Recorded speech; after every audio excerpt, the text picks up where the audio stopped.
Quand on est sorti de l'eau, on est ressuscité avec Christ. Et comme on continue à vivre, le monde va nous voir comme une nouvelle créature. Pourquoi? Parce que nous allons avoir intérieurement une puissance, une force morale qui nous guide à travers toutes nos actions, nos paroles. Et ceux qui nous connaissaient avant de subir cette transformation ne vont pas en revenir parce qu'ils ne vont pas comprendre comment est-ce possible cette personne qui pensait de telle manière et qui maintenant a cette façon de penser. C'est une transformation extraordinaire. C'est ce qu'on appelle une nouvelle créature. Mais cela va être perceptible dans vos actions, dans vos paroles, dans vos prises de position. Ça ne va pas être visible dans votre corps parce que physiquement, vous allez être la même personne. Mais ce qui va être changé, c'est votre façon d'agir. C'est l'homme intérieur. Hein? Vous étiez quelqu'un qui était orgueilleux, vous laissez de côté l'orgueil, vous êtes devenu une personne humble. Vous étiez quelqu'un qui était suffisant, qui se prenait pour quelqu'un d'autre, qui humiliait les gens. Et maintenant que vous êtes transformé, vous devenez humble. Vous ne parlez plus mal des autres, la médisance, vous laissez ça de côté. Hein? On voit la transformation. C'est de cette manière qu'on apprécie la nouvelle naissance, hein, qui est la première résurrection dont on parlait tantôt. Lorsque vous avez reçu le baptême, vous êtes ressuscité. Hein? Vous êtes mort et enseveli avec Christ. Quand on vous sort, vous êtes ressuscité pour vivre en nouveauté de vie. Hein? C'est une nouvelle créature par le biais de cette nouvelle naissance qui représente le baptême d'eau. Saul,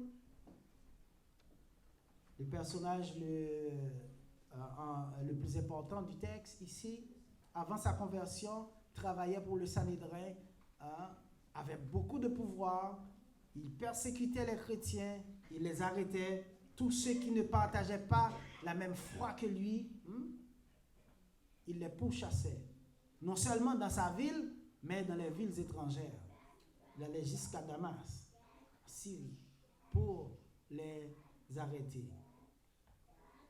Mais après avoir rencontré avec le Seigneur sur la route de Damas même, eh bien, il a été transformé. Vous connaissez l'histoire. Donc, les vrais adorateurs n'ont pas besoin de miracles, car ils savent que la foi est produite par l'audition de la parole. Nous n'avons pas besoin de voir des miracles pour croire. Il y a des gens qui attendent de voir des choses extraordinaires pour croire en Dieu. Il y a des gens qui attendent, qui disent non, l'évangile, moi, il faut qu'il y ait un ange qui vienne me l'annoncer. Des choses extraordinaires. Mais vous êtes qui? Vous n'êtes pas un homme comme tous les hommes? Celui qui croit, qui est baptisé, sera sauvé. Dieu n'a pas dit celui qui aura à recevoir la visite de messagers divins sera sauvé. Non. Même Saul sur la route de Damas, à qui le Seigneur a parlé, il ne lui a pas donné l'évangile. Qu'est-ce qu'il lui a dit? Va trouver Ananias. Il te dira quoi faire. Pour être sauvé, il faut entendre l'évangile par un prédicateur humain. L'évangile est prêché par des hommes et non par des messagers divins. Tout autant que vous ne l'acceptez pas, eh bien, vous n'êtes pas sur la voie. Chers amis, les vrais adorateurs, ce sont ceux qui adorent Dieu en esprit et en vérité. Ce sont ceux qui ne s'attachent pas aux choses matérielles. Ce sont ceux qui n'ont pas besoin de quelque chose physique pour prier. Un chapelet, hein, on n'a pas besoin parce que Dieu est esprit. On prie Dieu partout, en esprit et selon la vérité. Et ce sont là les adorateurs que Dieu chérit, les adorateurs qui sont accepté de Dieu. Est-ce que vous êtes un de ces adorateurs? C'est à vous de savoir.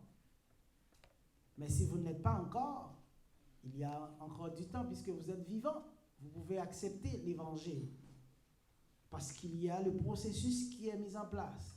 Vous devez entendre l'évangile que Christ est mort, il est enseveli, il est ressuscité, il est apparu à ses faces. Il est mort pour nos péchés. Il n'a jamais péché lui-même, mais il a porté nos péchés à la croix. Il est ressuscité, il est enseveli par deux disciples secrets, Joseph d'Arimathée et Nicodème. C'est-à-dire après sa mort, on ne peut plus dire « je suis croyant, je crois, mais ». Il n'y a pas de « mais ». Si vous croyez, vous devez endosser votre responsabilité et répondre à l'appel de l'évangile par le baptême. Et il est apparu à ses faces. Il est ressuscité. Il promet la résurrection à tous ceux qui acceptent l'évangile au dernier jour pour la vie. Il est apparu à ses faces afin que l'évangile puisse être prêché à toute la création, pas seulement aux Juifs, mais à tous les hommes. Parce qu'après sa mort, l'évangile est accessible à l'humanité tout entière. C'est ce qu'il avait dit à la femme. L'heure vient, elle est déjà venue, où les vrais adorateurs adoreront le Père en esprit et en vérité. Ce n'est ni à Jérusalem, ni sur la montagne. Parce que c'est tout le monde qui va avoir le privilège d'adorer Dieu après ma mort. Parce que l'évangile ouvre la route largement grande pour tous ceux qui veulent avoir la vie, bénéficier de la vie.